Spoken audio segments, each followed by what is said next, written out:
Come with me.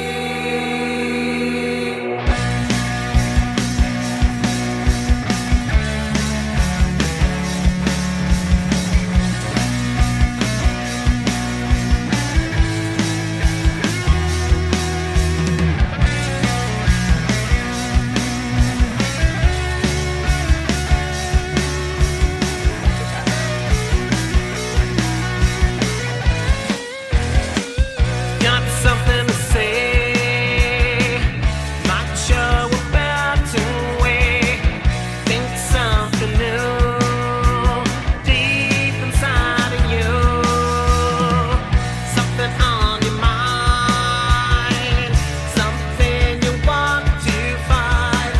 Another path, another light. A peace in your sight.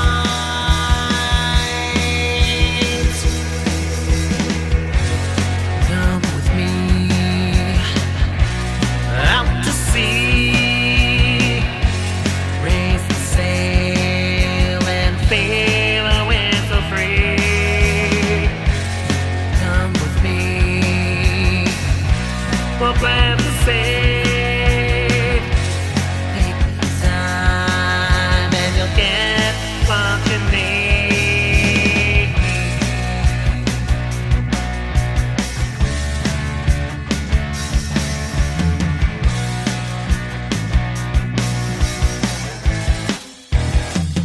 Got a hungry mind. There is lots for us to find. 1,000 steps to take today. The signs point the way. There's a clock in the sky, above, below, by and by. Find the steps into the night. Many points of light.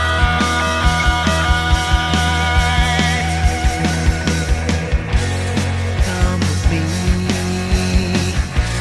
out to sea. Face the sail and fail winds so free. Come with me. We'll plan to save. Take the time and you'll get what you need.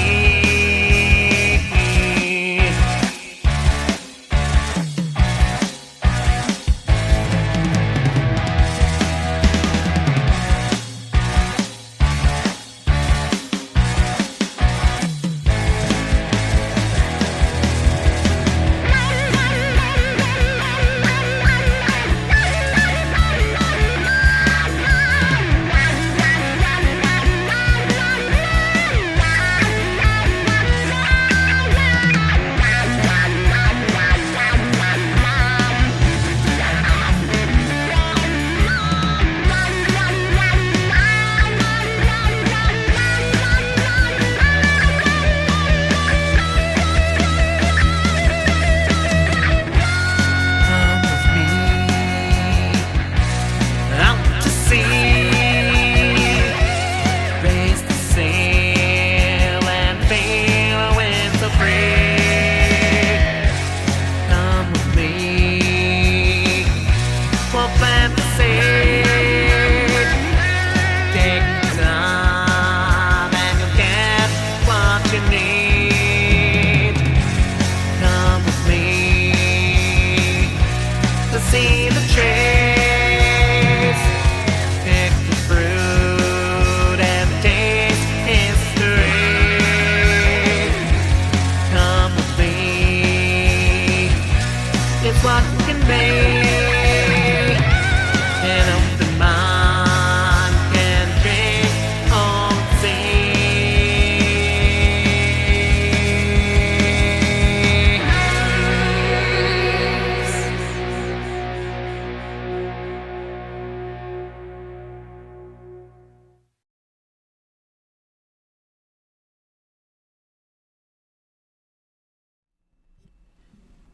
You're listening to the Alchemical Tech Revolution, and I am your host, Wayne McRoy. Good evening, everyone. Tonight we're going to discuss von Braun's planned Mars mission. Just a little something here to point out the nonsensical nature of the whole NASA space narrative.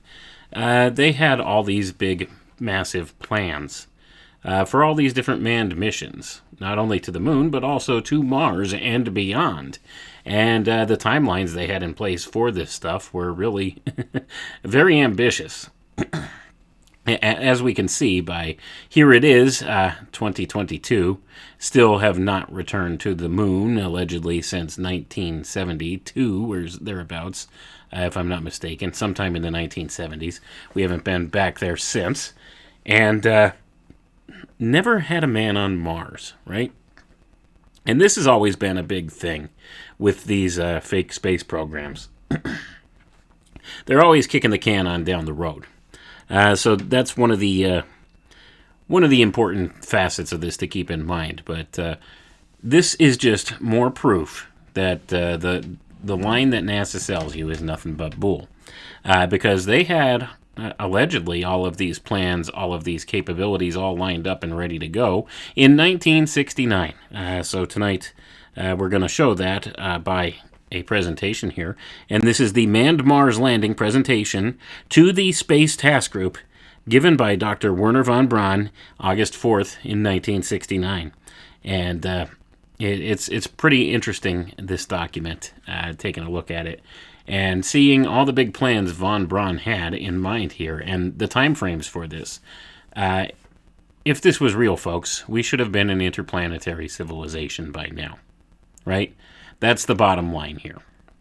So much of what we've been fed by NASA, I think by now many people understand, is lies and misdirections. What's the true nature of space? I honestly don't know. I would like to know, but we can't really have any true concept of what it's like when everything we're shown by these people are lies, misrepresentations, and photoshopped images, things of that nature, constructs, artists' interpretations of things that they claim are actual photographs of space, right? Which, allegedly they say they're real photographs, but they have to be kind of photoshopped and put through a processor by necessity, right? They have to be. They're photoshopped because they have to be.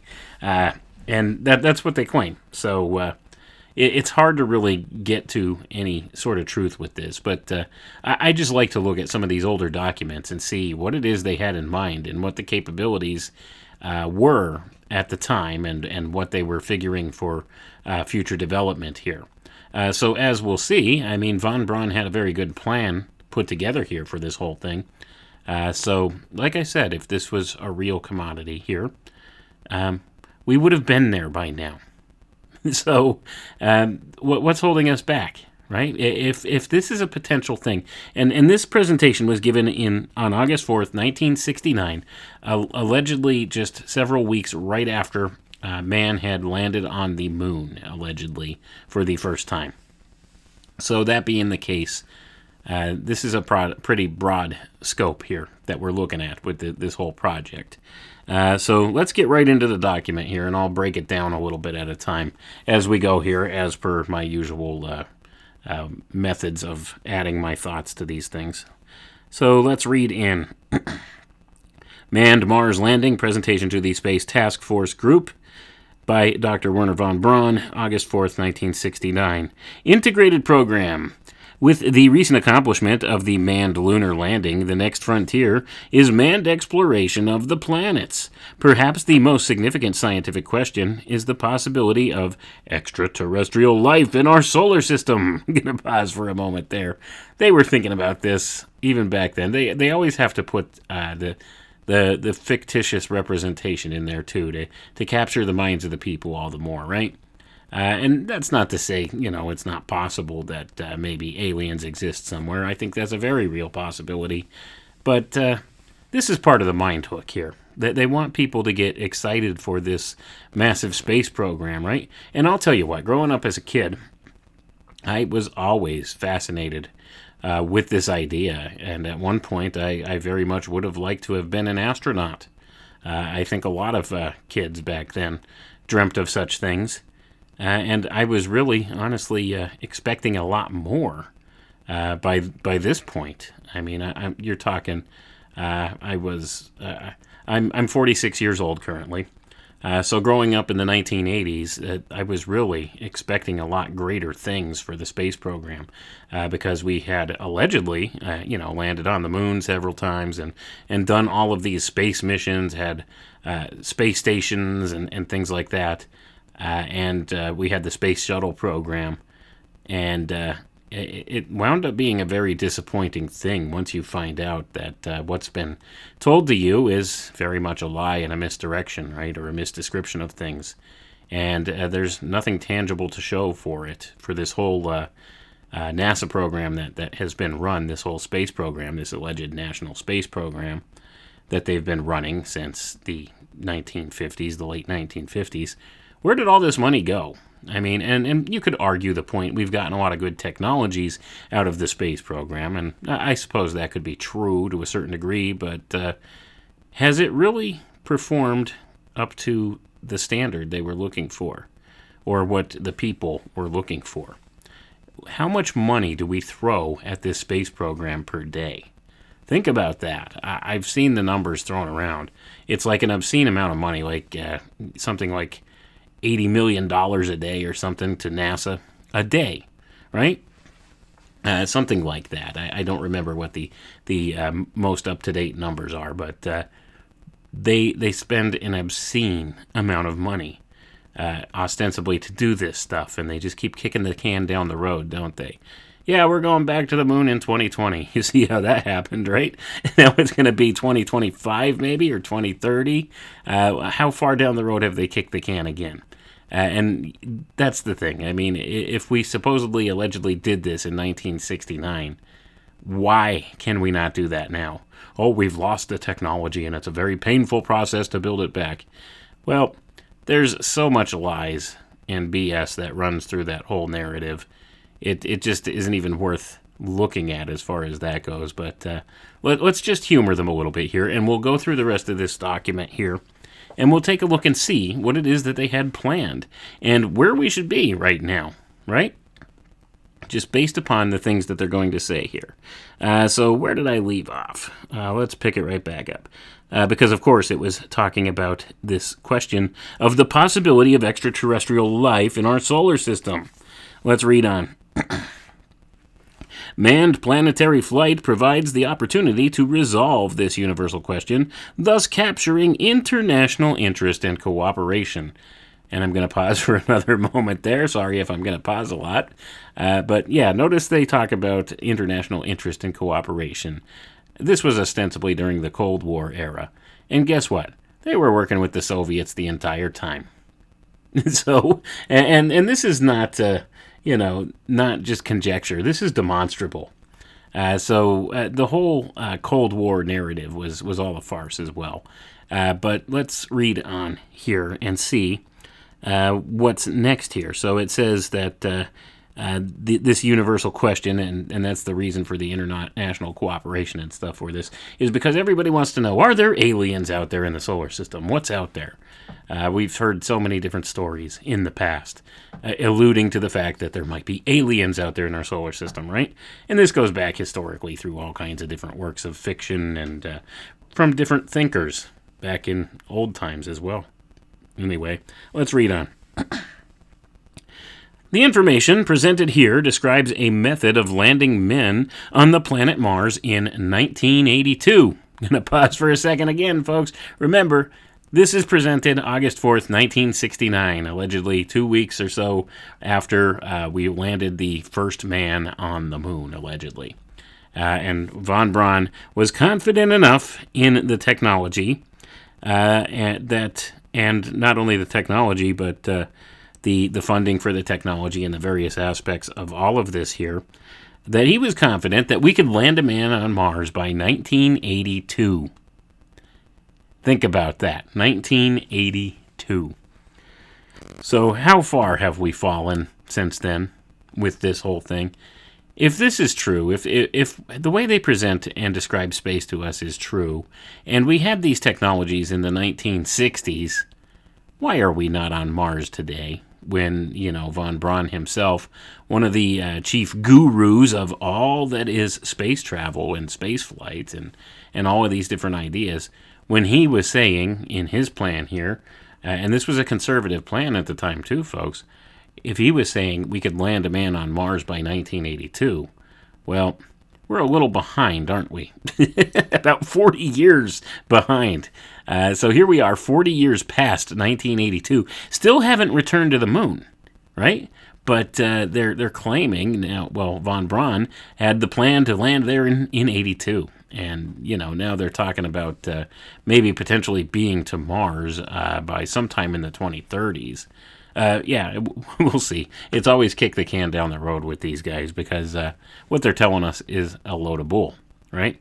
And we know that now with hindsight, but think about how many of the regular people out there, the average American citizen or the citizens of the world, are really optimistic about this whole idea of manned spaceflight and the excitement of possibly a manned mission to Mars and all of these things and maybe finding extraterrestrial life out there and all the quote unquote science, right? All the science-y stuff that goes with space, right? There's many people that get caught up in this and really wholeheartedly buy into it and have lots of optimism about it, right? And there's nothing wrong with being optimistic about this stuff and interested and genuinely curious about it. That's a great thing. And that's how we learn and stuff like that. Problem is, somebody knows a little something more about it and isn't sharing the correct information with everybody else. And that's the real problem. We don't really know what's up there. There might be a select few people in secret programs in the black budget community that might know a little something better about what's going on up there in space. But the public, by and large, we don't have a friggin' clue, do we? We really don't. Because that's all kept hidden from us. And we're shown, these images that they show us. And it's an image. It's a computer-generated or modified composite image. And they say, well, that's because it's necessary that they have to do that. It's photoshopped because it has to be. Well, that that in and of itself is problematic, isn't it? So, have we been beyond low Earth orbit? I don't think so. I honestly don't. I think low Earth orbit is pretty much the frontier of space. And that's all that we've explored. After spending many years looking at this stuff and analyzing a lot of these different things, I've come to the conclusion that if we had ever really truly been to the moon, it certainly was not in the Apollo program. That I could tell you for certain. So there's just so many holes in that story. But anyway, let's not harp too long on that because I've already become sidetracked quite a few times here, and we're only a couple sentences in. Let's read on here. So as we just read, I'll repeat the sentence because that's the start of the paragraph. The information presented here describes a method of landing men on the planet Mars in 1982.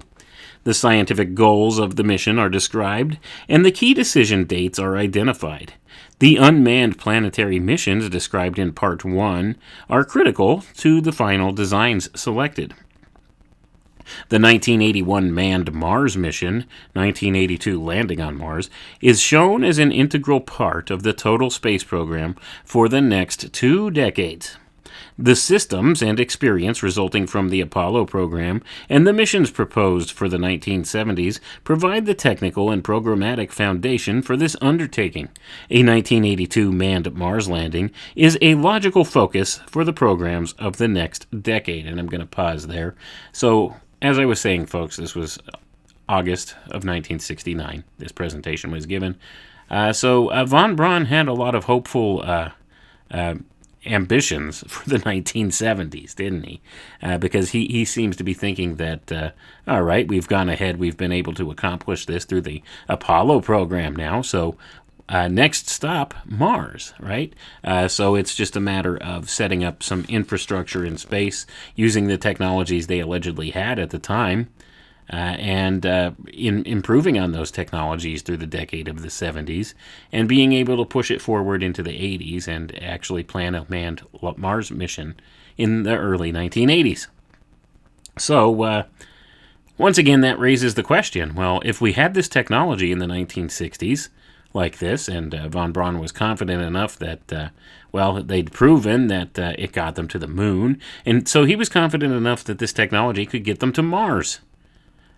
What happened to this technology? Here we are, 2022, right? We were ostensibly supposed to land a man on Mars 40 years ago. 40 years ago. If, everything went according to this timeline properly. Which tells me the information we've been given by NASA is false. And I think we all have come to that conclusion at this point, that if NASA tells you something, you have to take it with a grain of salt, because chances are you're being sold a line of goods, right? Because it's been how many years and how many millions or billions of dollars thrown at these different space programs, and still we haven't been back to the moon since the 1970s. This is a long, long time, right?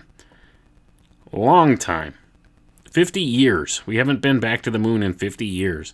Why? If we had the technology in the 1960s, and with all the advances we have in technologies now, why is it not possible to go to Mars today? Well, you got to really wonder these things, don't you? And I try to be objective about these things, as objective as possible, but there's nothing conclusive that can be shown to us by NASA or, other of these space agencies that have been pretty much selling us the same line of goods, haven't they? They all stick together, and they're hiding something up there. What exactly that is, we could only conjecture about, right? Is it the true nature of the world we live in that's being hidden? Possibly. Is it the true nature of space that's being hidden? Possibly. Are there other beings other than us that are being hidden? Possibly. All of these things are very possible, right? But this mainstream agency, this governmental agency, quasi-governmental agency, and by the way, NASA is actually a branch of the military, and being a branch of the military, well, they are pretty much given the mandate that they can and should perpetrate psyops on the people, right? There's no militaristic organization out there that does not perform psychological operations to hide their capabilities or keep their enemy guessing as to what they have available. So that being the case, this could be a huge psyop. That's all. NASA's a front organization, right? We know this. We understand this. If there is a true space program, it's not the one being pushed by NASA. And in fact, some would actually argue that the real secret space program that exists within the U.S. governmental structure is run by an organization called the NRO. And I probably just got flagged just now, and there's probably somebody listening to this broadcast right now from the NRO, because it's been said by various researchers who have discussed these things in the past, that even the mere mention of this organization draws their attention, and they listen to you right away because they don't like that information known. Is this true? I can't say for sure, but it seems that would be logical, that there would be some type of organization like this that may be interested in monitoring what people are saying about it in that way. And NRO, folks, stands for National Reconnaissance Office, and they are associated with many of the satellite programs that go on, or ostensibly on the surface. And this organization was kept hidden from the public for over 30 years. They didn't even admit that this existed. It operated in secret for 30 years before being, openly acknowledged as being an actual organization. So, that being the case, that should tell you a little something right there. It's all about psyops and intelligence operations with many of these things. Let's continue on. I don't want to get too hung up on sidetracks here. So, where did we leave off? Sorry. Although the undertaking of this mission will be a great national challenge, it represents no greater challenge than the commitment made in 1961 to land a man on the moon. So that was Kennedy that did that. We intend to do the hard things, and we're going to, by the close of this decade, land a man on the moon, right? We've all heard the speech. So next portion of this document says Integrated Program Manned Planetary Mission. 1981 Mars Landing Mission Profile. Several different modes are possible for accomplishing Mars landing missions, each with its peculiar advantages and disadvantages.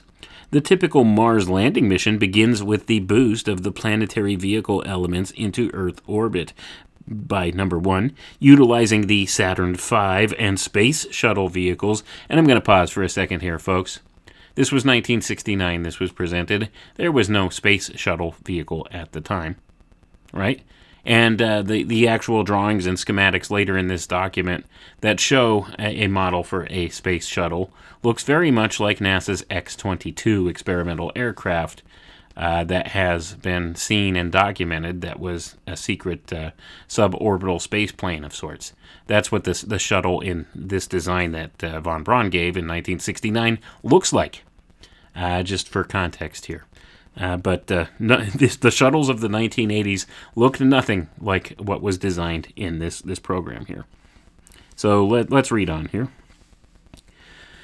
Following assembly of the complete planetary vehicle in Earth orbit, number 2, the Earth departure phase of the mission is initiated. Number 3, the Mars vehicle then begins a 270-day journey to Mars. Gonna pause there. That's a long trip, isn't it? 270 days, that's 9 months. So 9 months through deep space, through the radiation and the intense vacuum and all of these dangers of outer space, right? All these things we're told. This doesn't take into account anything regarding the Van Allen belts either. I haven't seen anything directly mentioned in any of this type of documentation about the Van Allen belts, which essentially, according to some, I don't know if it's urban legend or if there's some truth to it or not, but allegedly some of the early Russian cosmonauts flew through the Van Allen belt and got fried and died in space.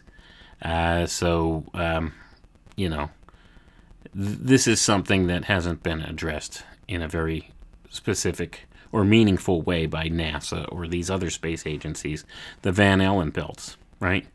And this is also ostensibly why the Soviets gave up on a manned space program at some point, because they discovered, hey, we can't fly through this area of space that they were calling the Van Allen belts. It's extremely harmful radiation, and it fried the men that went through it. So that's one of the urban legends. I don't know if there's truth to that or not. I suspect there might be some type of something that happened that maybe these guys attempted to go to the moon and didn't get there. Let's put it that way. So I don't know, but that's speculative at best. But that's a 9-month journey. We're talking 270 days to get to Mars. 9 months. Let's read on. This is by no means an idle phase of the mission. In addition to observations of Mars, many other experiments and measurements will be made on both the Earth to Mars and Mars to Earth legs of the trip that are of prime scientific importance. The spacecraft represents a manned laboratory in space, free of the disturbing influences of the Earth. The fact that there will be 2 observation points, Earth and the spacecraft, hold on. Sorry, lost my place for a second. Earth and the spacecraft permits several possible experiments regarding the temporal and spatial features of the interplanetary environment. In addition, the spacecraft can be used to supplement and extend numerous observations conducted from Earth orbital space stations, particularly in the field of astronomy. It is possible, for example, that as yet unidentified comets might be observed for the first time. And I'm going to pause there. So once again, they got to put their science kind of spin on this. Yes, we'll put these guys, it'll be a flying laboratory through space. We'll be able to make observations and monitor things from space with this Mars rocket, right? And that's not even taking into consideration the fuel requirements or anything like that. I think he has some logistical aspects of it later in the document here, but let's read on. So allegedly, this was probably the top scientific mind of the time, right? the main guy when it came to rockets and space travel and stuff like that. This guy was the topmost expert on these things, and he felt that in 1969 we had the capacity and capability by 1982 to land men on Mars. So what happened, right?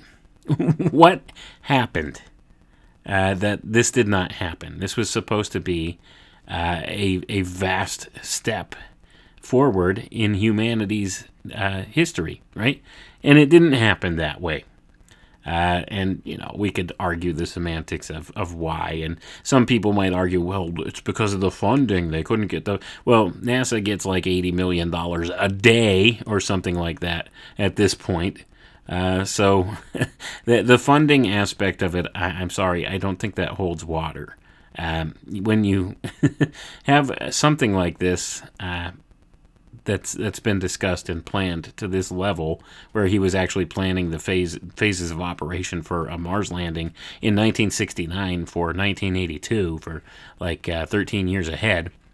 That tells me that they had to have some kind of funding behind them to have this working.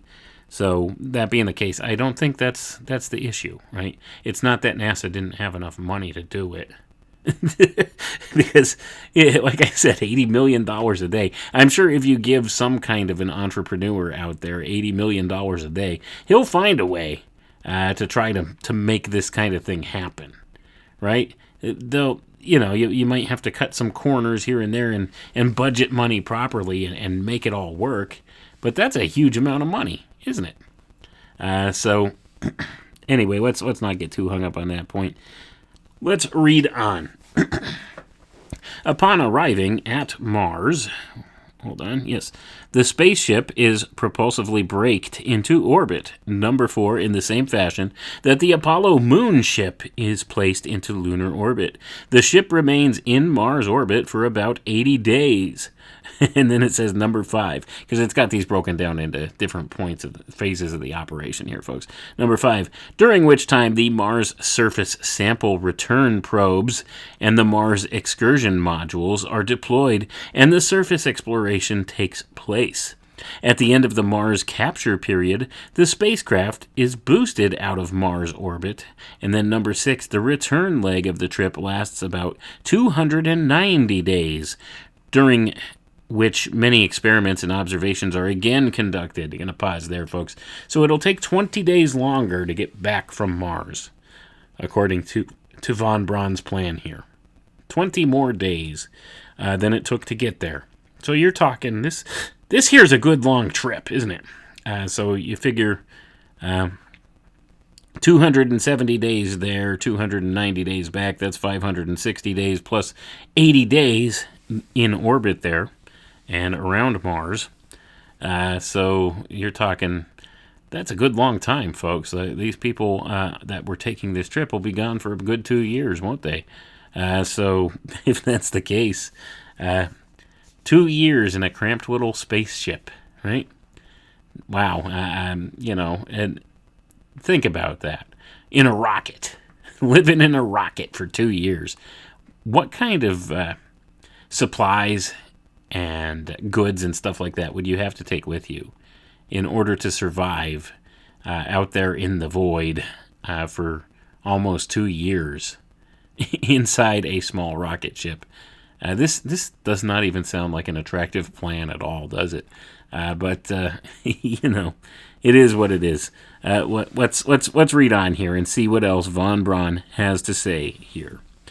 A unique feature of the homeward trip is a close encounter with Venus. And then it says, number 7, about 120 days after departing Mars, probes will be deployed at Venus during this passage, in addition to the radar mapping measurements that will be made. I'm going to pause there. Okay, so let's look at the logistics of this. Okay, we're going to take your standard, I guess, Saturn V rocket, which, is it's a pretty big vehicle, right? But let's figure what we have to pack. Okay, It doesn't say here, but I'm assuming there's going to probably be a 3-man crew on board this ship. So you have to have 3 people, and the supplies and needs for 3 people for 2 years packed on board this ship. not to mention all the rocket fuel necessary to make the trip to and the return trip from this place. And now we have at least 4 different scientific probes also packed on board this thing that will need to be launched in, a particular perfect time and place and pattern to land on both Mars and Venus, because they're going to fly by Venus on their way home too, right? So think about the logistics of this. This would be impossible, in my view. Impossible with 1960s technology. But this is what von Braun was claiming that was possible with this technology. And I think they overplayed their hand a little here, because looking back with hindsight now and knowing that, what we've been told about the Apollo program is not 100% true, right? That the things they've told us about the Apollo program are disingenuous at best, and they have no evidence that it really happened left anymore. All the original tapes were destroyed or lost or taped over. All the original telemetry data is gone. Same thing, lost, taped over, because they had to save money, right? That's what they claim. They had to reuse some of the old tape and stuff like that to save money because they didn't have the funding. Because I guess $80 million a day just isn't enough to buy new videotape or something like that, or new tape to put your telemetry data and stuff on. So when we see this, all of this original stuff is gone now, right? They have no record of it, and this is pretty shady. So, that being the case, I don't know how people could still buy the whole narrative. And then some people will tell you, yeah, well, they put a reflector up there and they could shoot a laser up there and bounce it back at the Earth. You know what? You could shoot a laser at the moon and bounce it back to the Earth without a reflector. So that's a moot point, isn't it? But that's beside the point anyway. I don't want to get hung up on this whole thing. Let's look back at the whole Mars landing here narrative. So let's take a peek here. Okay, the approximate 2-year journey ends with the return to Earth orbit, and number 8, following medical examinations, the crew will be returned to Earth via a space shuttle. So that's nice. And then it has here a little diagram, a picture of the 1981 Mars landing mission profile, and it shows the various points of the orbits, and this kind of thing with the return trip and everything else. So it's showing the different orbits of both of all Earth, Mars, and Venus here around the sun, and it shows the elliptical loop, or the path that the rocket will take to get to Mars and then orbit Mars and then get to Venus and orbit Venus and then return to Earth, right? And it has the timelines here for this, where it shows that, let's see, Mars departure, they have listed as, Mars arrival. Oh, let's see. Sorry, I'm going out of order. I gotta look. Okay, first they leave Earth. They leave Earth for Earth orbit, and then they do some work, I guess, in Earth orbit here. And then they depart Earth orbit November 12th, 1981. And they arrive at Mars August 9th, 1982. And then they orbit Mars and do their Mars operations for quite a long time, for a couple months here. Then they leave Mars October 28th, 1982. They swing by Venus February 28th, 1983, and then return back to Earth August 14th, 1983. So that's the timeline and the little diagram that von Braun included there, showing the orbits and the path that the rocket ship would take to get to and from these various places. And that's their mission profile. So let's read on here. We'll get to the next part. Earth orbit departure. Now this will explain what they have in mind here. So let's read on. The Mars landing mission can be accomplished with a single planetary vehicle assembled in Earth orbit. So hold on, time out. I'm going to pause here for a second. So they're saying they're going to be building the craft in orbit. They still haven't done that today, right? They've always had these big plans. We're going to put a space station up there, and then we're going to build space vehicles in space, and it's going to be the greatest thing, and then it'll save us so much time and money, and it'll be easier to get these craft out into interstellar space, right? That's what the claim is. So, according to von Braun's plan here, we would have to have some type of a manufacturing capacity in Earth orbit to build the Mars spaceship in orbit. So those logistics never came about. I don't think he even described how that all comes about here, but let's read on. There are, however, advantages in deploying two ships on the mission because of the long duration. One obvious advantage is crew safety, each spacecraft being designed to accept the crew of the sister ship in the event of a major failure. So, kind of pause there. So, von Braun was even proposing, let's send two ships. Yes, let's send two ships at the same time. That sounds like a fantastic idea, doesn't it? All right, let's read on here. This approach also allows more exploration equipment to be carried on the expedition and enhances the probability of achieving mission objectives. Okay, you can't argue there, right? They do need to take a whole lot of crap with them for a 2-year journey back and forth to Mars, don't they? So I guess the two ships thing would make sense. That would give them more, storage capacity. But let's read on here. In the current concept, each vehicle assembled in Earth orbit consists of 3 nuclear propulsion modules, nuclear shuttles, side by side, with the planetary spacecraft docked to the center module. Each spacecraft is normally capable of sustaining a crew of 6 people for 2 years, or a crew of 12 for an extended period in case of emergency. So I'm going to pause right there. Listen to this. Listen to what von Braun just proposed there.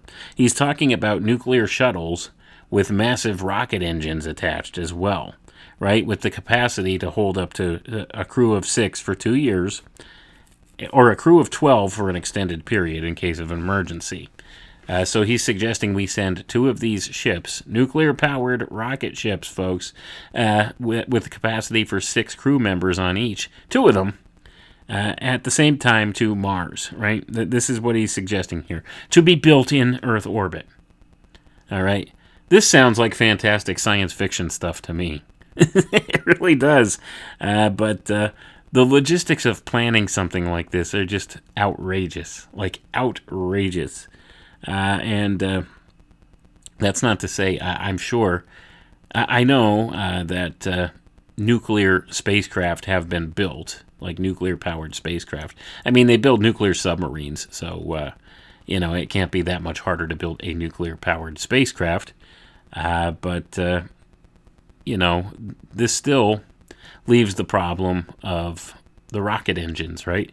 The rocket engines in a nuclear spacecraft would not function the same way that the traditional rocket engines of, like, the Saturn V and various vehicles like that would operate. So this is kind of, a questionable propulsion system, a nuclear propulsion system. Not to mention, if you're sending a nuclear craft into space, dealing with space debris and all of this stuff too, they're not taking that into consideration with these things. But once again, I think it points to the disingenuous nature of what we're told about space travel in the space program, right? And the nature of space. So if you believe this stuff and can buy into it, it sounds good. It sounds nice. Like I said, it sounds like a great science fiction story. But the problem is, if you really begin to look at it logically and break down the fallacy in many of the things being presented here, it doesn't sound like it's logistically possible, number one. And it doesn't sound like it's a good idea, number two, because there's just too many catastrophic things that could go wrong with something like this. And I think the mathematics involved in planning and plotting these orbits and, all of this space travel and flying from here to there and, calculating in all the movement of all these planets as they claim, right? because, they claim we're spinning around here on Earth, where the Earth is spinning at approximately, roughly around 1,000 miles an hour at the equator. That's what they claim, right? That's what they claim. So we're spinning, and then, the moon's spinning around us, and the Earth is spinning around the sun, and Mars is spinning around the sun. And all these things are traveling in different paths, different orbits, at different speeds. So, we've got to break free from the Earth, which is spinning, and then, point the rocket in the right direction to land directly at Mars when we want to, when it'll actually be there, predicting its movement, its orbit, as to where it'll be when. It just sounds so convoluted, folks. Like, if you think about this logically, and this is in the 1960s. This was before they had major computers and stuff like this. They allegedly did all this with slide rules and worked it all out on paper and stuff like that. It's ludicrous. It's ludicrous. But anyway, let's read on. I would not, even if you could work out those mathematical equations and stuff on paper to try to apply that in the practical real world, so to say, that's another situation altogether, right? That's another situation altogether. So it could work out perfectly, even mathematically on paper for them. But then to actually put that into operation in the real world, that's a completely different animal. And would you trust that? Would you trust the pure mathematics at that point for something like this? This is the same concept of, the scholar or the Sherpa. The scholar of Mount Everest that knows everything about Mount Everest, has studied it intensely in books and stuff like that, and has learned everything about it that they can. Are you going to take them to guide you up the mountain, even though they've never really been there, but they know everything about it? Or are you going to go with the Sherpa, who's been up and down there 20 times? So it's all about the practicality of the matter, and not just the mathematics or the theoretical concept. So, that being the case, this is wildly, massively improbable, right, to the point of impossibility. Because it's one thing to work out the calculations and crunch the numbers on paper, but it's another thing to be able to execute them properly in the perfect way in real time in order to, actuate this whole thing and adjust on the fly. So it's really improbable. Let's put it that way. But let's read on here. So it says here, the Earth orbit departure maneuver is initiated with the firing of... Hold on, lost my place here. Initiated with the firing of the outer 2 propulsion modules as illustrated. So then there's a picture here of this, and it's got 2 propulsion modules, and I guess they're just giant rockets, attached to the main body of the ship here. So kind of like boosters, like remember back with the old space shuttles in the 1980s, how they had those 2 booster rockets on the sides, and then the actual space vehicle itself was attached to the compartment there, where the fuel storage container. It's the same type of thing, except there's no fuel storage container like separate, like the space shuttle had. It's just the two rockets on either side of a third cylinder, which is the actual orbital space platform, the nuclear ship, so to say, which is bigger than the 2 rocket boosters. And I'm assuming those are probably Saturn V's that they planned for using as these boosters. So each of these ships has 2 Saturn V's attached to a much larger nuclear rocket. So this is some serious stuff, man. If one of these things blows up, wow. All right, let's read on here. Earth orbit departure maneuvers. The 2 planetary vehicles are assembled in a circular Earth orbit. Each vehicle consists of a spacecraft, 2 nuclear shuttle vehicles for Earth departure propulsion, and 1 nuclear shuttle for the remaining propulsion requirements through the Mars mission. Okay, I'm going to pause there. This convolutes it all the more. Okay, so it says each of the 2 vehicles that they want to send here, each one consists of, first of all, a spacecraft, and then second of all, 2 nuclear shuttle vehicles for Earth departure propulsion.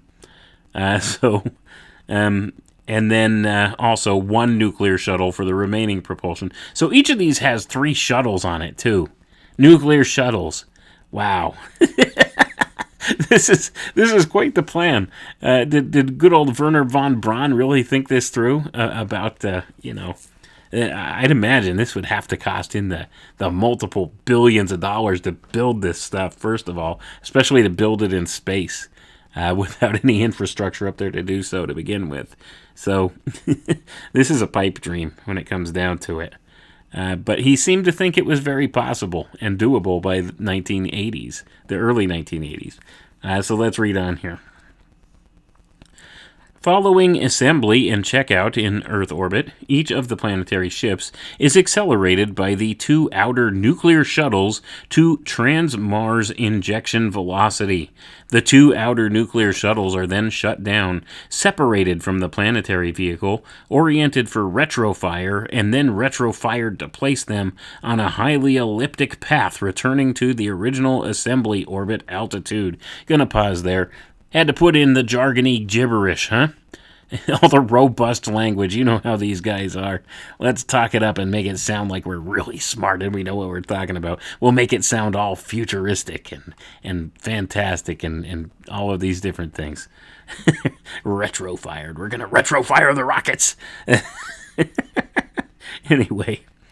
After a coast of several days, the nuclear shuttles arrive at the original assembly orbit altitude and are retrofired again to place them into a circular orbit. The nuclear shuttles rendezvous with a space station to be checked out and refueled for further utilization. All right, I'm going to pause there. If these are nuclear rockets, do you really need to refill them? I think I was mistaken. I don't think these were Saturn V's. I think these were the nuclear rockets, right? This is all nuclear rocket propulsion he's talking about here. So we're not talking about, the like rocket fuel and stuff on board. We're talking about nuclear rockets. And, he's talking about, they'll stop at the space station to refuel. So, I guess you'd have to have the Mr. Fusion handy on there. I think Doc Brown would give them an extra Mr. Fusion unit for each of those. 1.21 gigawatts. Anyway, let's read on here. The nuclear shuttles, which return to Earth orbit, will be available for transfer of fuel and supplies to geosynchronous orbit or to lunar orbit. Okay, let's move on here. So the next, it shows a diagram of the Earth orbit departure maneuvers. So let's see this nonsensical diagram now. Earth orbit departure maneuvers. So Earth assembly in orbit. So they plan on building these spaceships in orbit. Then they will use the nuclear shuttles to launch it on a trajectory towards Mars. Then the nuclear shuttles will separate from the big nuclear shuttle and cut off and separate, sending the planetary vehicle towards Mars. And then the shuttles will retrofire and return back to Earth orbit, to the assembly plant there on the space station, right? This is all fantastic science fiction, folks. Let's read on here. Okay, this is where it gets interesting. Mission weight history. Each completely assembled and fueled vehicle for the 1981 manned Mars landing mission weighs approximately 1.6 million pounds just prior to the Earth orbit departure maneuver.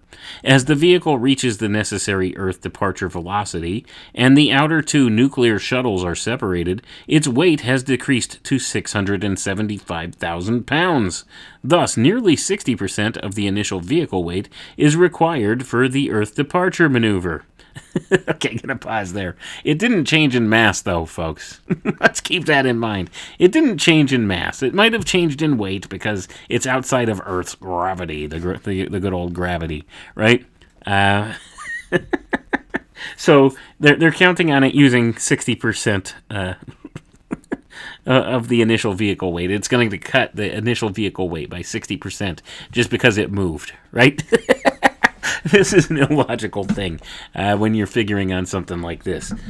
So let's read on, though, and see what else he has to say here. During the Earth to Mars phase of the mission, the only significant weight losses are due to mid-course corrections and life support consumables, which amount to about 25,000 pounds. And I'm going to pause there. Okay, so you're saying that 25,000 pounds is all the consumables and life support materials and all the necessities that these people, these crewmen, are going to need for 2 years. 25,000 pounds for 12 people. Keep that in mind. 25,000 pounds for 12 people. 2 years. That doesn't seem like an awful lot, does it? So you got to wonder what kind of estimates they were making here with these things. But let's read on anyway. Yeah. Thus, at Mars arrival, just prior to the propulsive breaking into Mars orbit, the vehicle weighs 650,000 pounds. Well, in Mars orbit, all the surface sample return probes and the Mars excursion module are deployed. These and other losses reduce the vehicle weight to 380,000 pounds just prior to Mars departure. Boy, this thing gets lighter and lighter as time goes on, doesn't it? Let's read on. It doesn't get any smaller, though, does it? Anyway, let's read on now. Mid-course corrections and life support consumables are again lost during the Mars to Earth phase of the trip. Also lost are the probes deployed at Venus encounter. As the vehicle approaches Earth for the final propulsive maneuver, it weighs 190,000 pounds. Okay, so it cut its weight in half since it left Mars now. That's great. How? Just by dropping off these two probes at Venus. How much do these things weigh, man? So... I'll tell you what. Anyway, let's read on here. So where were we? All right. Also lost are the probes deployed at Venus encounter as the vehicle approaches Earth for the final propulsive maneuver. It weighs 190,000 pounds. The total weight returned to Earth orbit, consisting of the empty nuclear shuttle and the mission module minus expendables, is about 160,000 pounds. Well, that's nice. It's about 160,000 pounds. If you have to be really exact with this stuff to actually get people there and back, wouldn't you think you would want more than just, this rough estimate? So to say. But anyway, I digress. Of the initial weight of 1.6 million pounds in Earth orbit, approximately 1.2 million, or nearly 75%, are propellant. Okay, I'm going to pause there. I thought they were nuclear rockets, right? How much propellant do you need for a nuclear rocket? How does a nuclear rocket work? Is it even worth having a nuclear rocket? Think about that. Is it just nuclear power to power the electrical system then? And you still need rocket fuel? Because that's kind of the inference I'm making here. So you're talking 75% of the total weight is rocket fuel. So, that doesn't make a whole lot of sense when they're saying that, all of these different probes and stuff, when they reduce the weight by this much. This is such a convoluted piece of... All right, well, let's hear. Here's the mission weight history. They give more diagrams down here. Or Earth orbit departure. So they're saying here we go. It gives some measurements, okay? So the length of the main spaceship is... What does this say? 270 feet, right? So it's a 270-foot ship, 33 feet in diameter. You can't make this stuff up, 33 feet in diameter. And then the two rockets are each 160 feet in length. Those are the other nuclear rockets, the ones that give them the extra propulsion. It's 100 feet across between all three of the ships loaded together here. That's one ship. So at Mars arrival, here we go. So here's another diagram of, this is the main spaceship, right? The main rocket. This is after the boosters separate from it.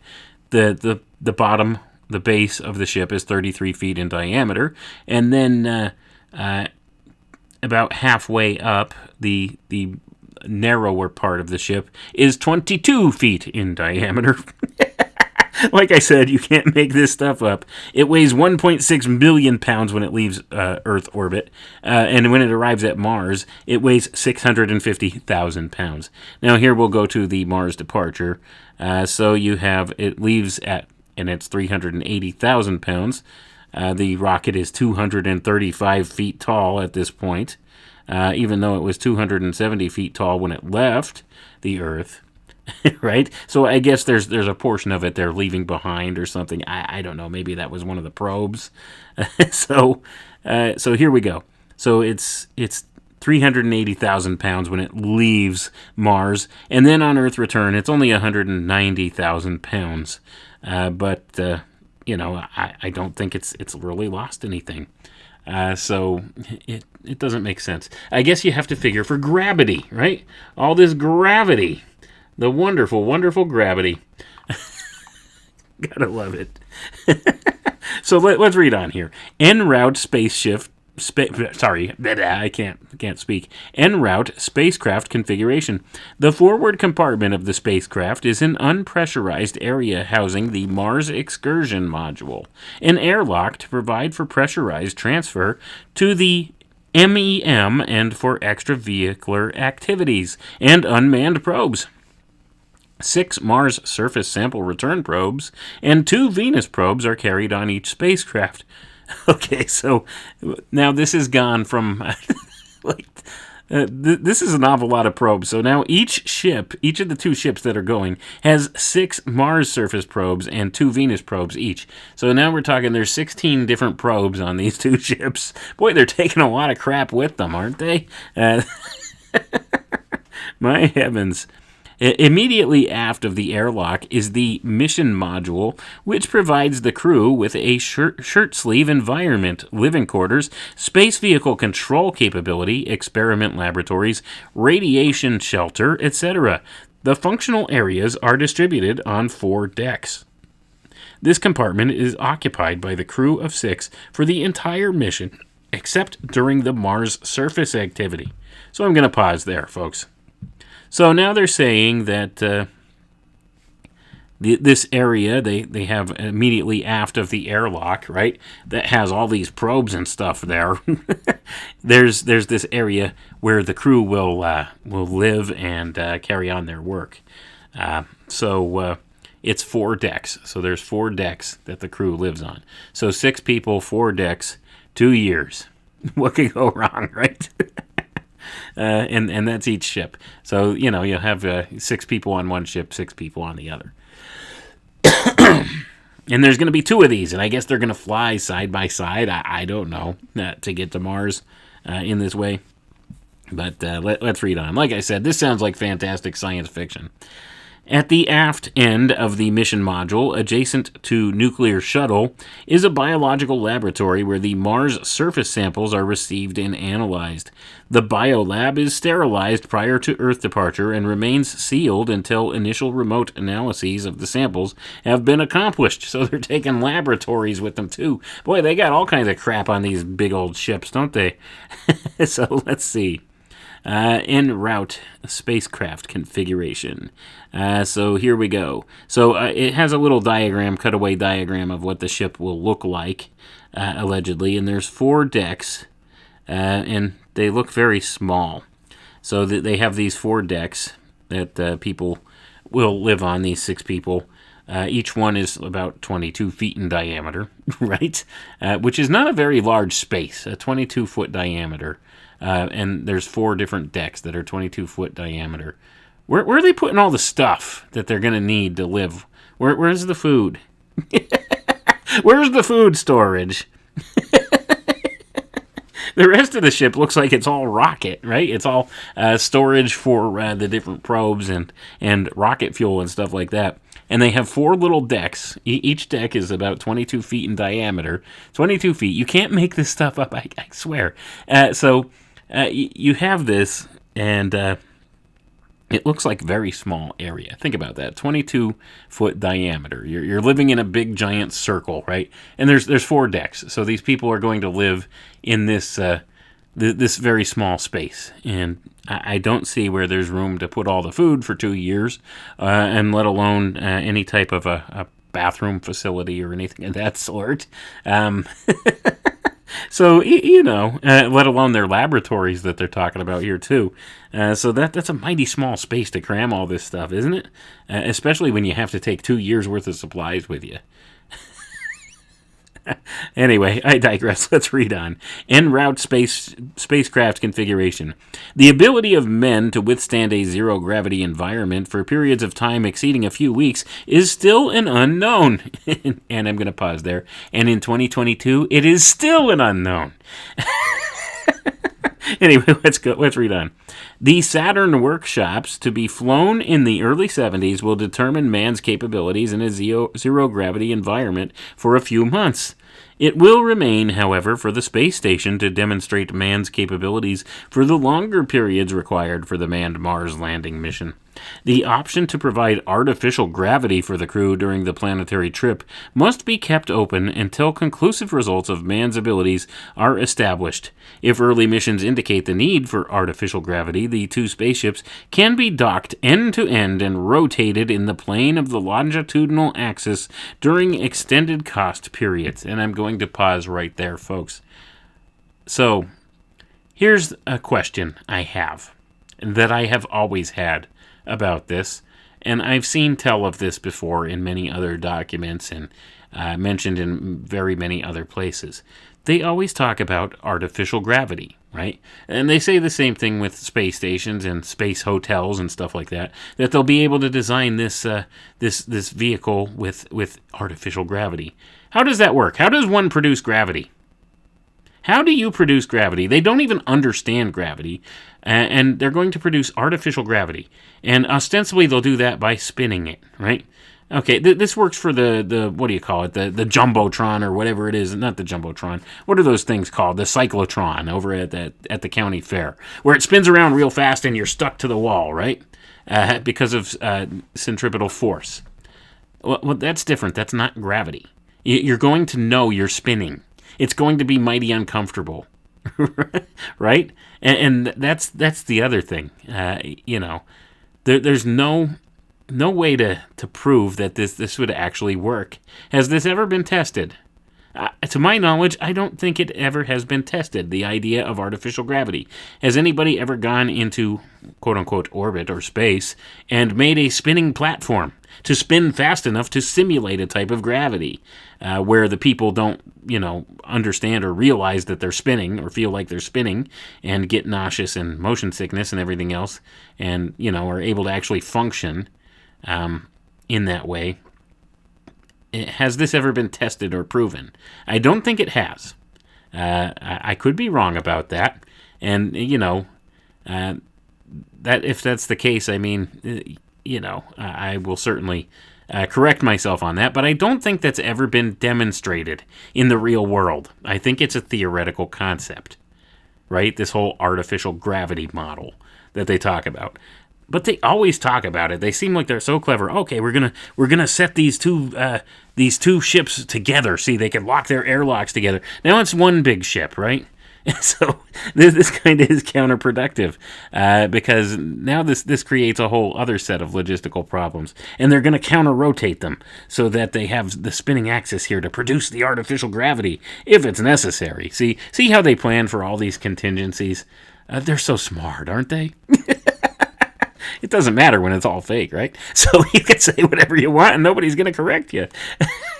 Because there's no way to really prove or disprove it, is there? Here on Earth. So, anyway, let's read on here. Okay.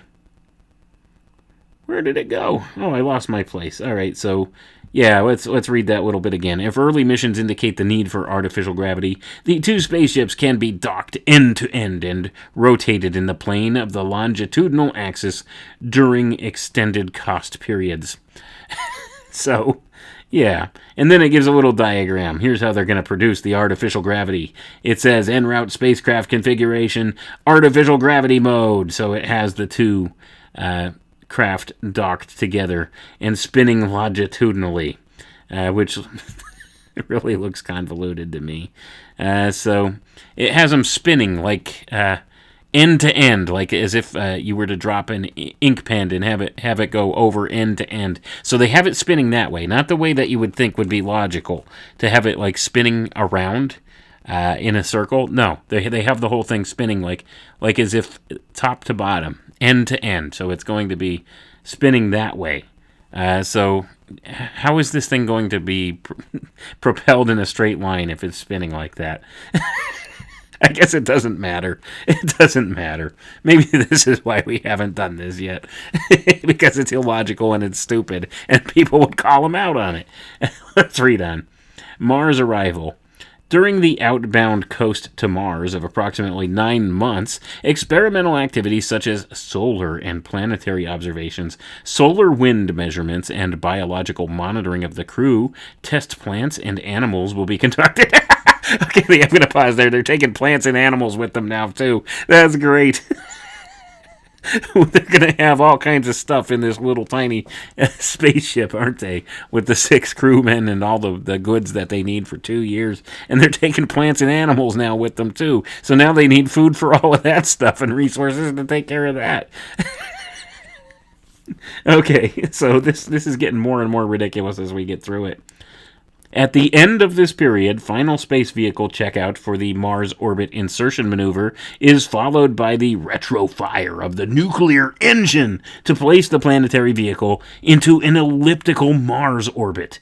The orbit at Mars is elliptical both to reduce energy requirements for the mission and allow a wider range of planet coverage by optical observations. The first 2 days in orbit are used to select landing sites for the unmanned sample return probes. And I'm going to pause there. So they don't even have any friggin' clue where they're going to land their probes yet. Yes, this sounds like a wonderful plan there, Werhner von Braun, doesn't it? This sounds like a fanciful work of fiction. And I think that's pretty much what it is. So next we get to Mars arrival, right? Mars surface sample return. The currently funded Viking project is aimed at placing soft landers on the surface of Mars in 1973 and perhaps in follow-on opportunities. And I'm going to pause there. Remember, this was 1969. This was written. So this was before they even sent Voyager to Mars, right? And they had all these grandiose plans of sending man in these massive nuclear spaceships spinning end over end through space to get to Mars so that they could create the artificial gravity they want. This is really stupid, I just gotta say. But these are the plans that they had, and they seemed to think it was possible. And this was the most brilliant man in the space program telling people about this stuff on Disney on Sunday nights, telling your family about this stuff and, this kind of thing. And this was the presentation he gave. On August 4th, 1969. So they had big plans. They were planning on landing man on Mars by 1982. Gee, I wonder why that never happened, right? Let's read on, though. So we just talked about the Viking probes. These probes will provide important clues concerning the existence of life on Mars. No, they won't. They provided nothing. But will not fully answer the questions as to the possible pathogenic nature of such life. Oh, they're worried about the germs, aren't they? They're always worried about the germs. And that's something that I've been noticing for a long, long time now, and I've pointed out before. Anytime you see stories with UFOs and aliens and space and all of this stuff, there's always some kind of an element of bacteria or viral material or disease, pathogens, things like that associated with it, right? And I don't know what the true nature of this association is with this, but it's always hand in hand with anything concerning what you would call quote-unquote aliens or UFOs or space travel. There's always this concern about microbes, right? Or microbes and microbiology, diseases and things of this sort, pathogens. So, let's read on. Hence, on the first manned mission, it may be desirable to obtain surface samples prior to the actual landing of man and subsequent contamination of the planet. And I'm going to pause there. So, once again, they're also concerned that man is a plague upon the planet. So, you can see that little bit kind of inferred in that statement. They don't want to contaminate the planet. Mankind is a plague anywhere he goes, right? We don't want to be a plague upon the planet Mars, do we? Let's read on. Bear with me a little bit longer. We're almost done. Surface samples can be obtained with sterile unmanned probes deployed from the manned spacecraft. The probe would descend from the orbiting spacecraft, land on the Martian surface, automatically gather a sample, and return it to the biological laboratory in the spacecraft for analysis. If the analysis revealed no significant biological hazards, man can then proceed to the surface and the samples could be returned to Earth for more detailed analysis, along with the more selective but perhaps Earth-contaminated samples obtained by man. All right, so how would they recognize an alien pathogen? You got to ask that logical question, right? How would they recognize an alien pathogen? How would they know what they were looking at? How would they know if it was a harmful material? Think about that. How would they know if it was a harmful biological hazard? If it's not something that we're familiar with. You're talking this is a completely alien world, right? This is not anything that we would be familiar with here on Earth. Not necessarily anyway. It could be made of completely different substances. We wouldn't know, right? So how would you know what you're looking at? How would you know if this thing that is not like anything you've ever seen before is harmful or not? Think about it. It defies logic and reason, doesn't it? Let's read on. To provide a reasonably representative coverage of the various sections of the planet, 6 surface sample probes are carried in each spacecraft. Well, that's nice. Mars Surface Excursion, the 3-man landing party from each ship, is carried from the orbiting spacecraft to the surface in the Mars Excursion Module, or MEM, meme for short. And you gotta love these, the way that they use these different things. MEM. So, meme. What do we know about memes? Well, they're great tools for controlling people's minds and influencing people's minds, aren't they? Let's read on. Except for the effects of the Martian atmosphere, the landing and return to orbit sequence is analogous to the Apollo lunar landing operation utilizing the lunar module. In the case of Apollo 11, the Mars orbit spacecraft is analogous to Columbia, and the MEM is analogous to Eagle. Following the final checkpoint, or the final checkout, the MEM is separated from the spacecraft and deorbited, number 1, by the retro-firing of a small rocket motor. The MEM is then aerodynamically decelerated, 2, as it falls towards the surface. As the MEM approaches the surface, the protective shroud and a portion of the heat shield are jettisoned. I'm going to pause for a second. That sounds like a great idea. Let's jettison the heat shield. What could possibly go wrong? Jettisoning of the shroud allows use of the ascent stage as an abort vehicle, if required before landing. The descent stage engine then provides terminal braking and hovering just prior to touchdown. The MEM then spends 30 to 60 days on the surface of Mars. So timeout. So now these poor schleps, 3 of them are going to live on the surface of Mars for 60 days, 30 to 60 days, in a little tiny capsule, right? This is great. This is great.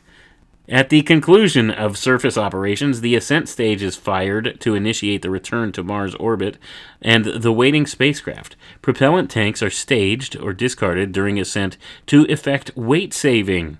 After achieving proper orbit conditions, the MEM will rendezvous and dock with the spacecraft. Following docking, the crew will transfer to the mission module, and the MEM will be discarded. Boy, they're throwing away a lot of stuff, aren't they? So this is convoluted. So, yeah, I'll tell you what. This is really convoluted. It just seems so science fiction-y, doesn't it? When you really look at the state of things today compared to what von Braun was talking about here in 1969, it really seems, very science fiction-y, doesn't it? They had some grand and glorious plans. If any of this stuff was real, folks, do you really think that we would not have been back to the moon? Like, think about that. If we had really been to the moon, would we not have established some type of a military presence there? It's the ultimate high ground, right?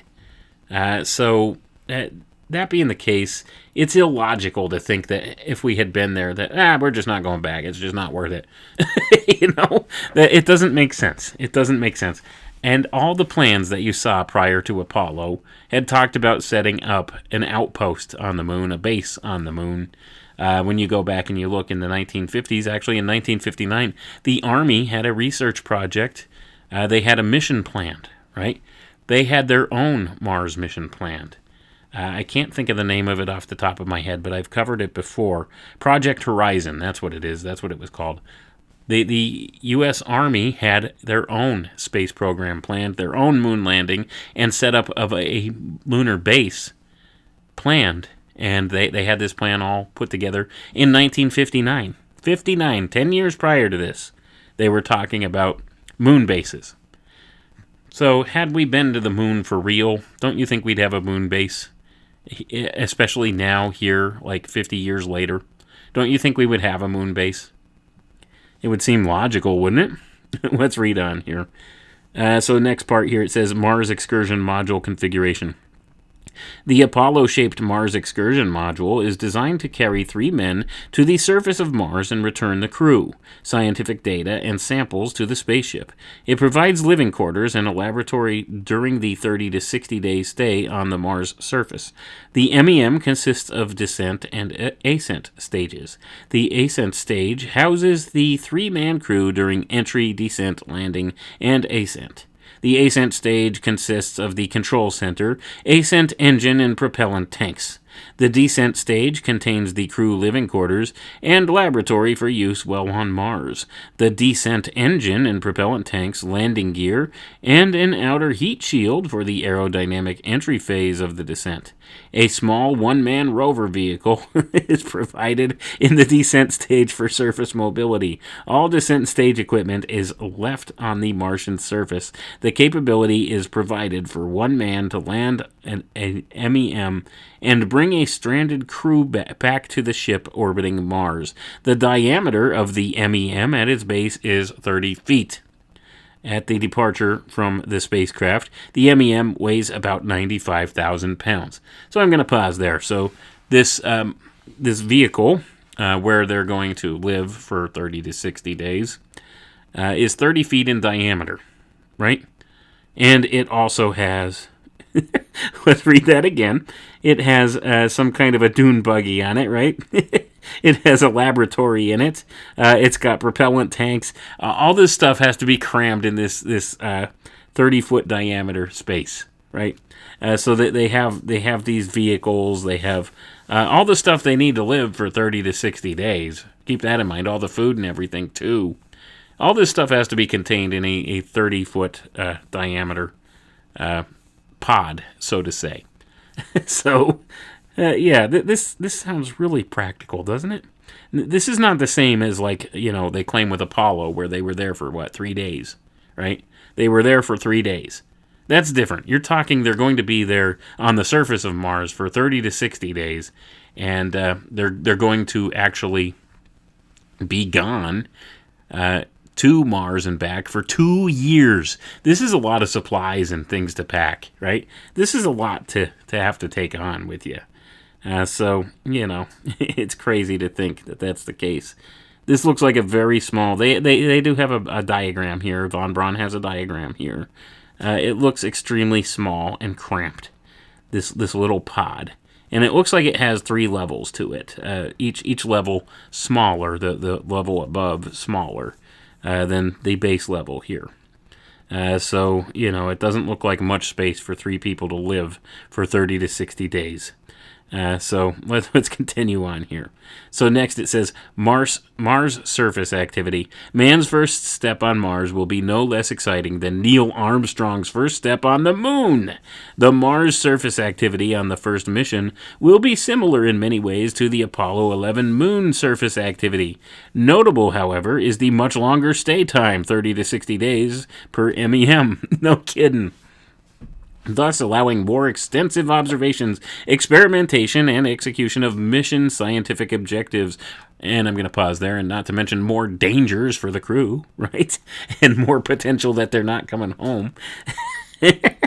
Anyway, let's not harbor on that.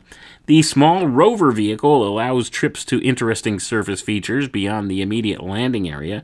Surface operations include experiments to be performed in the MEM laboratory as well as the external operation on Mars' surface. And they don't really tell you much about these small rover vehicles that they're taking with them either, do they? How are they powered, right? How much power do they have? How far can you take them? How many miles per gallon do they get? Where are you going to go with it? So, this kind of thing.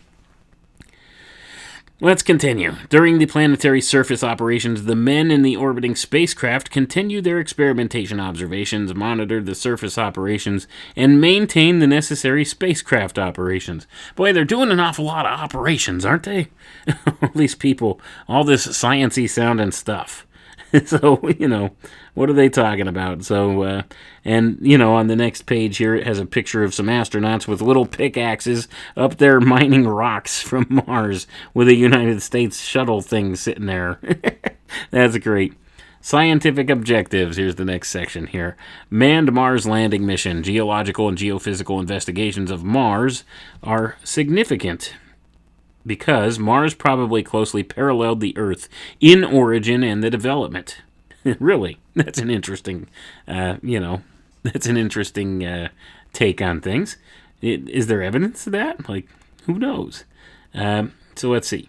Basically, the data required about Mars are, first of all, its physical, mineralogical, and chemical composition, distribution of surface material, and the process by which features and materials were formed, altered, transported, and distorted, the record of any life there, and any major events preserved in Martian rocks. These investigations require the presence of a skilled observer functioning as an interpretive scientist. And I'm going to pause there. What's an interpretive scientist? I'm a skilled observer. Hey, look, this looks like a fossil. No, dude, it looks like a rock to me. No, it's a fossil. Shut up. It's a fossil. It's life. There was life here. Let's read on. Perhaps the single most consuming scientific question of the space program is, does extraterrestrial life exist in our solar system? Has life ever existed on Mars? Does it exist now? Excuse me. Are conditions such that some form of life could exist? Preliminary data indicate that some lower forms of life can survive in the Martian environment, and conceivably in isolated areas, higher forms of life may exist. Really? I'm going to pause there for a moment. Where is von Braun getting this information? He's telling us here, listen to this. Werner von Braun is telling us this in 1969, that preliminary data indicates that some lower forms of life can survive in the Martian environment, and conceivably in isolated areas, higher forms of life may exist. Really? Where are you getting your information from, Werner? Because that's not what we've been told, right?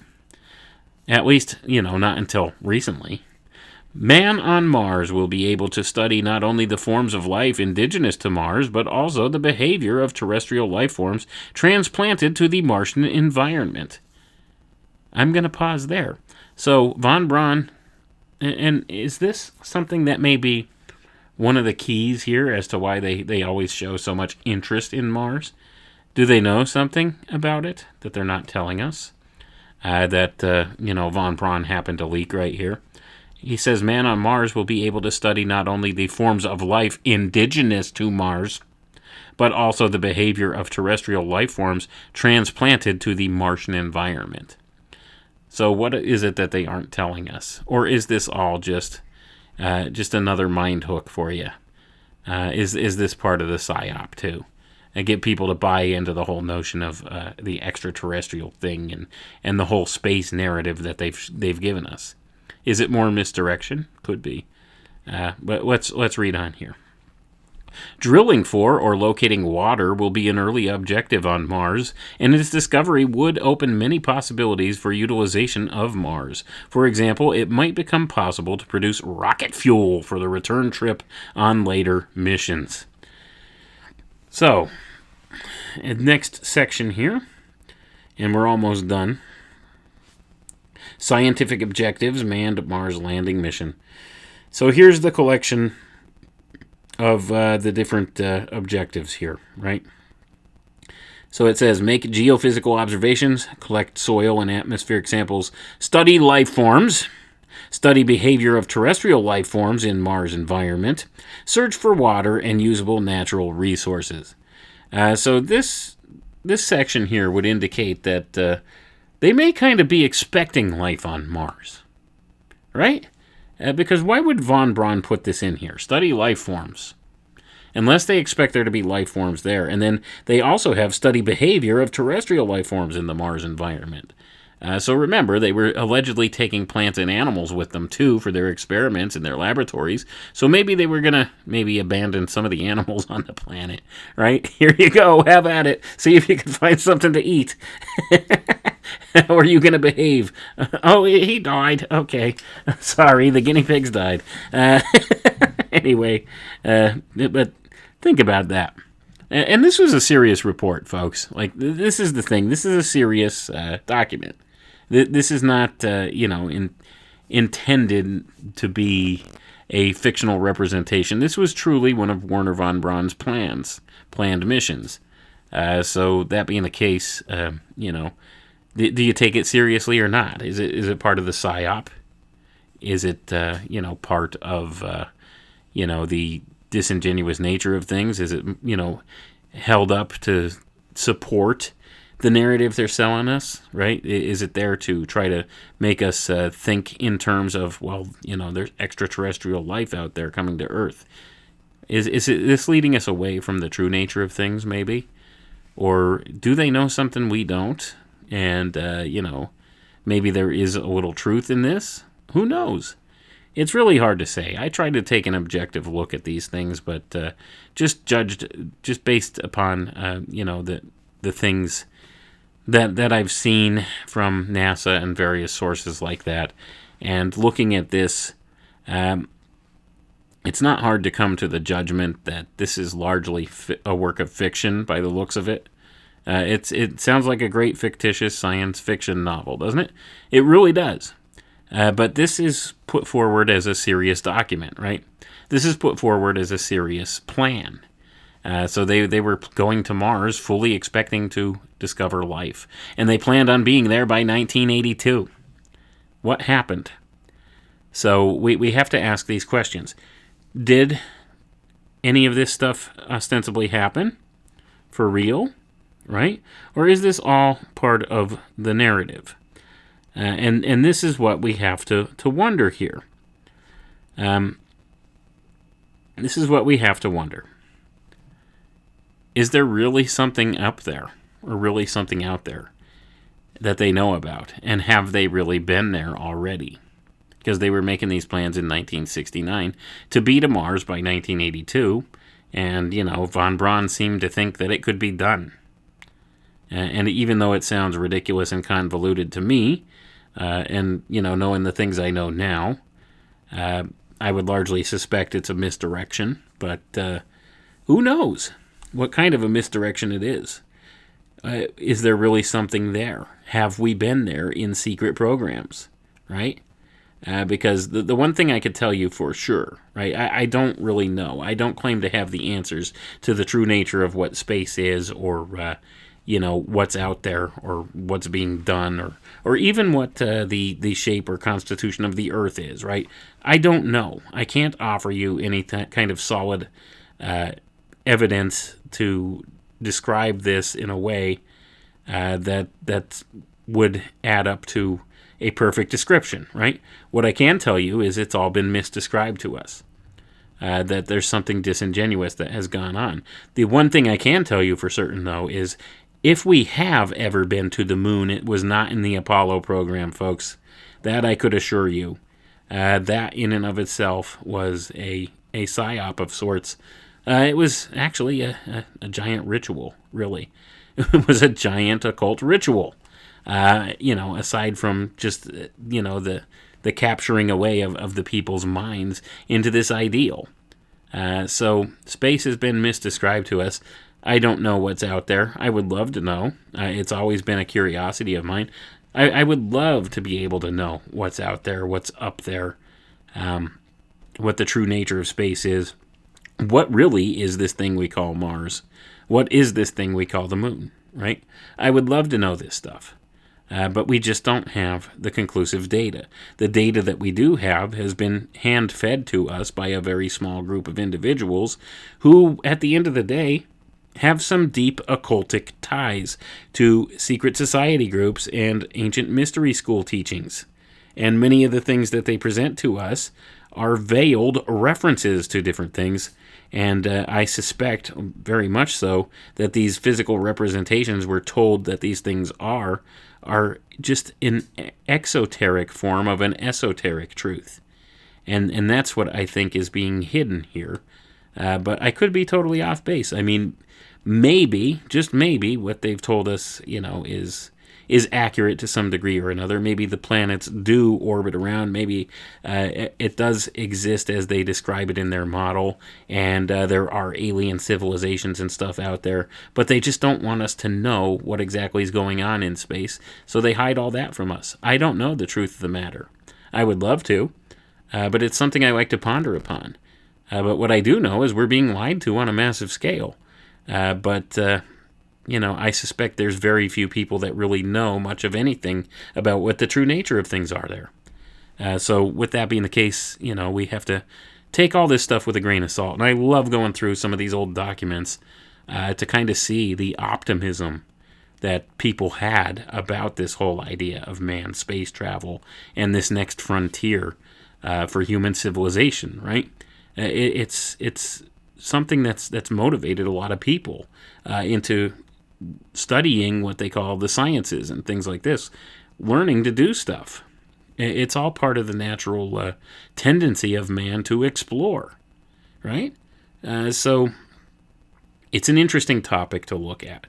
And I find it very telling and interesting that there are documents like this out there that tell you that these people had serious plans. They took the time to put down serious plans in doing many of these things, and they had timelines and different missions and stuff that they wanted to accomplish by certain times. So, that being the case, von Braun thought we could land on Mars by 1982, right? Well, he was wrong, wasn't he? So that just goes to show you, even the people that they hold up as the greatest geniuses sometimes are wrong, aren't they? And maybe he was given a bunch of faulty information, or maybe he knew something, and maybe this was all just a psyop, right? Maybe this whole thing was just to lead people's minds astray. Who knows? But let's continue on, and we're almost done, and I'm going to wrap it up here very soon. Okay, so next up, ascent from Mars surface to Mars orbit. Using the MEM descent stage as a launch platform, the ascent stage delivers the crew, scientific data, and samples back to the orbiting spaceship. The return payload, consisting mainly of samples, data, and miscellaneous equipment, weighs approximately 900 pounds. And I'm going to pause there, and I noticed that it didn't say anything about the crew. So, that might be concerning, huh? Let's read on here. Okay, so next. Mars departure. At the completion of the 80-day period at Mars, the planetary spaceships will begin the return leg of the journey.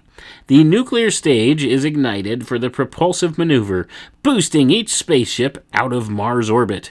With the extensive Mars exploration activities behind them, the crew at this point can begin a more thorough analysis of the data and samples gathered at Mars and prepare for their next major milestone of the trip, a close encounter with the planet Venus. Boy, this is an ambitious trip, isn't it? Not only do they want to land on Mars and stay there for 80 days and return back to Earth, but they want to stop at Venus along the way and land some probes there. That's interesting too, isn't it? Because that's another thing that very rarely gets discussed, right? The planet Venus. For some reason or another, it's something that doesn't come up in much of the documentation of these different space agencies, does it? They don't seem all that interested or keen on Venus. They want us to believe that Venus is this ridiculously hot, world where nothing could survive, right? what do they say? Like the surface temperature is like 800 degrees Fahrenheit or something ridiculous like that. And, the atmosphere is poisonous and like all this kind of stuff. And that's about it. And I know they've landed some probes on Venus and have had probes land on Venus and stuff like that. But that's about it. We don't hear much about it. And you got to wonder why. Because it's more closely equated to the same size and general structure of Earth than Mars, I would think. So, it's one of those things where why are they deferring away from Venus and more towards Mars? And there's different esoteric reasons to that, but we won't get into that right now. But I find it interesting that they had to put Venus in their plans here when they go to Mars, right? And there's different esoteric and occult factors involved in that. But we won't get into that tonight because that would be too lengthy of a conversation. But let's read on here. In this mission profile, the passage close to Venus during the return legs result in lower approach velocities upon Earth return, and thus lower weight requirements. In addition, this provides an opportunity for close proximity observations and experiments at Venus. Since the clouds obscure the surface of Venus, a radar mapping will be conducted to obtain information on surface features.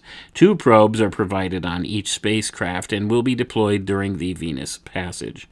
And then it shows a little picture of the release of the Venus probe, and it just shows a little stupid-looking spacecraft thing flying towards Venus in the picture here. Earth return. The manned Mars landing mission concludes with the return to Earth orbit, using the last of the propellant in the nuclear stage for the braking maneuver. An optional Earth return mode would allow the crew to make direct aerodynamic entry, Apollo style. Until a better assessment can be made of the back contamination hazard, the return by man of pathogens that might prove harmful to Earth inhabitants, a more conservative approach has been planned, i.e. the return of the crew to Earth orbit for a quarantine period. Another advantage of the Earth orbit return mode is that the nuclear stage and mission module are available for possible reuse. Once the spacecraft achieves the desired Earth orbit, it will rendezvous with the waiting space base, where the crew will receive thorough medical examinations before returning to Earth via the space shuttle. The return samples could also be further examined prior to their return to Earth. So, going to pause there. Once again, they're concerned with possible contamination from various pathogens or viruses or bacteria. And this trope always holds true for these types of things. I've noticed that.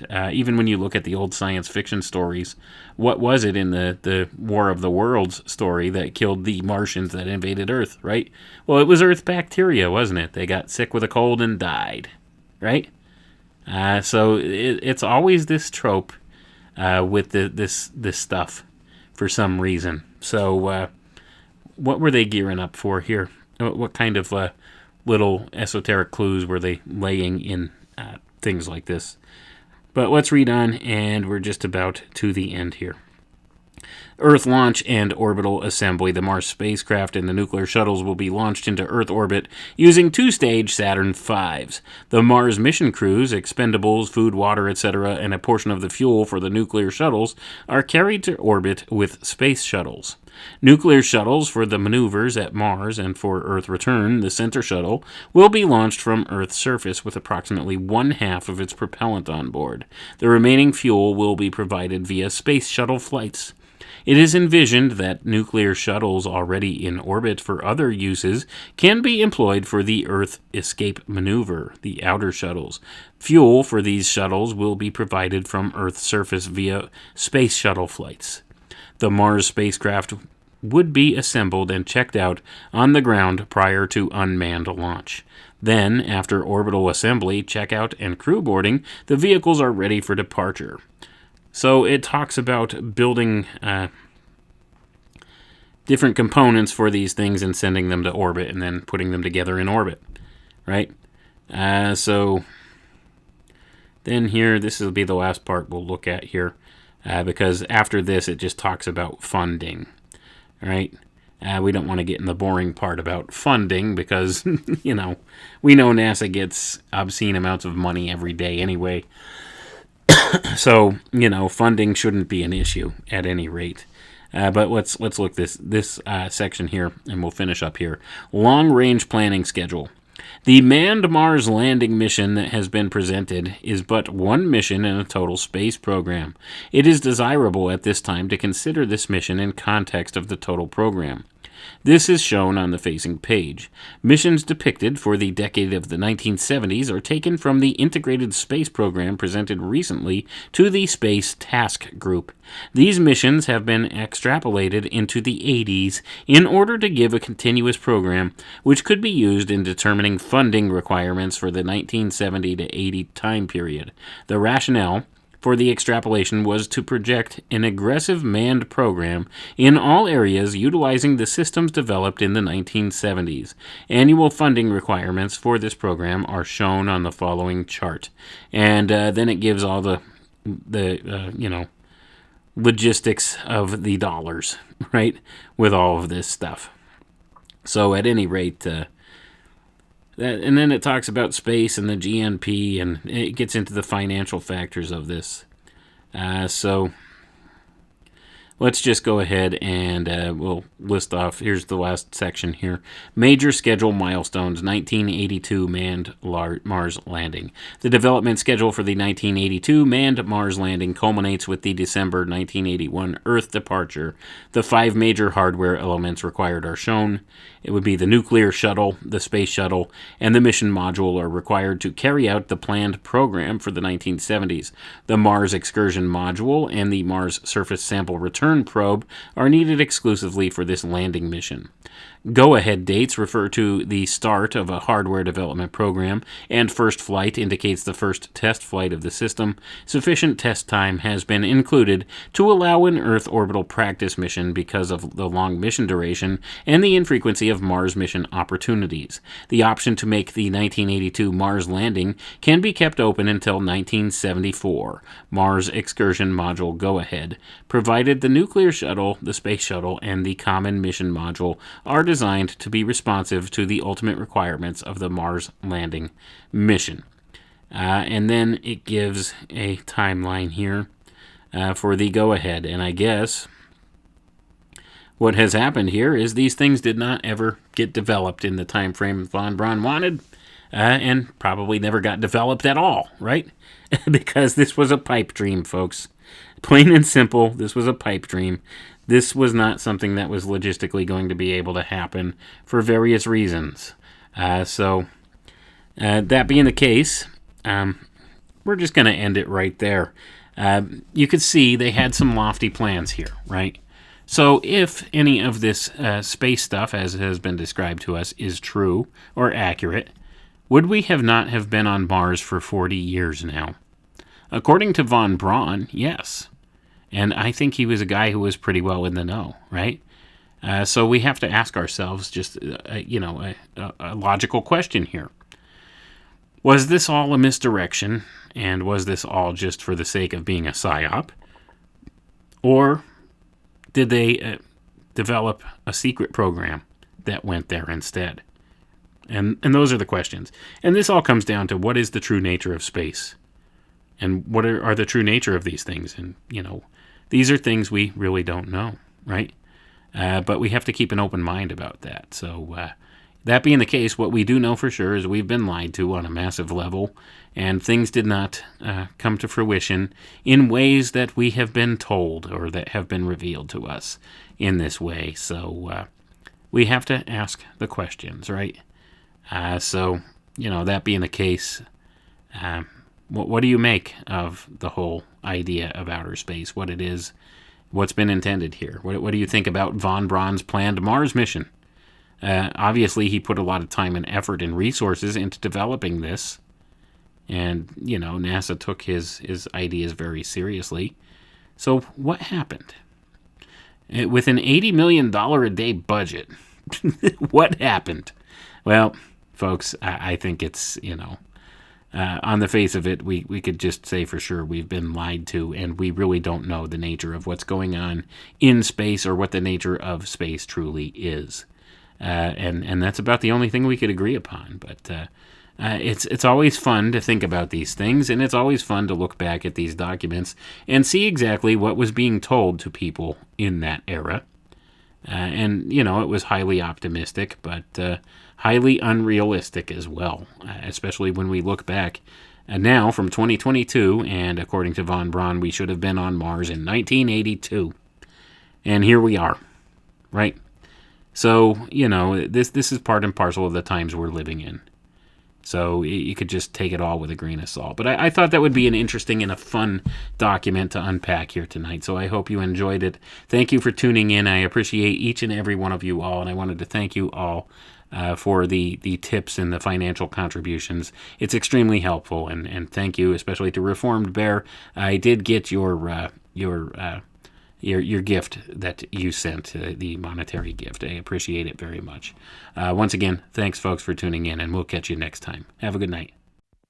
Come with me.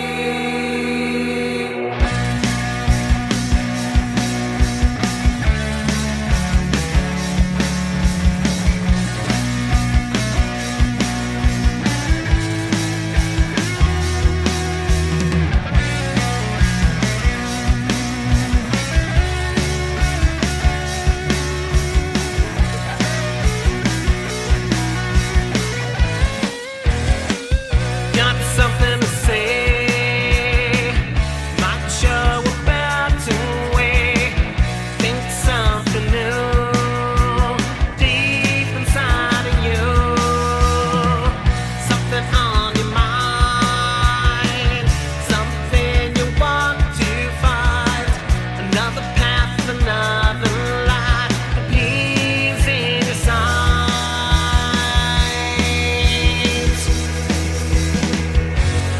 Come with me out to sea.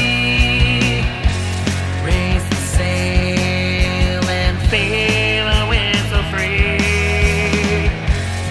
Come with me. We'll plant the seed. Take the time and you'll get what you need.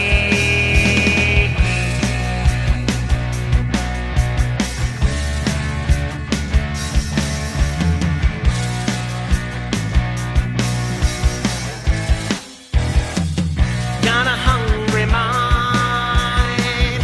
There is lots for us to find. 1,000 steps to take today. The signs point the way. There's a clock in the sky, above, below, by and by. Climb the steps into the night. Many points of light.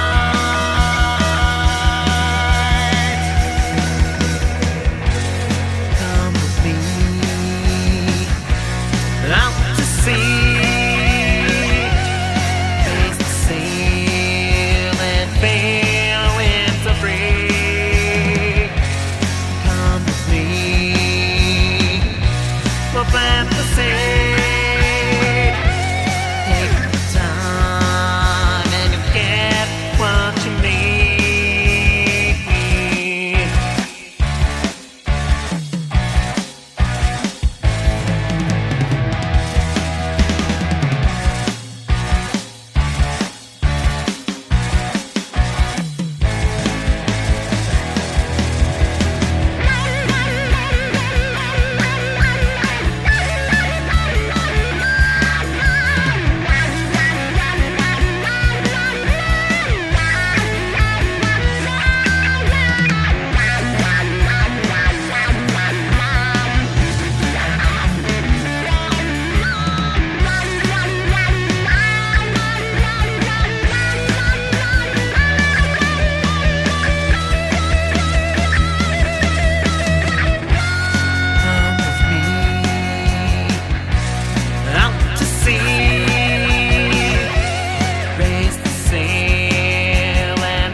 chase. Pick the fruit and taste history. Come with me. It's what we can make.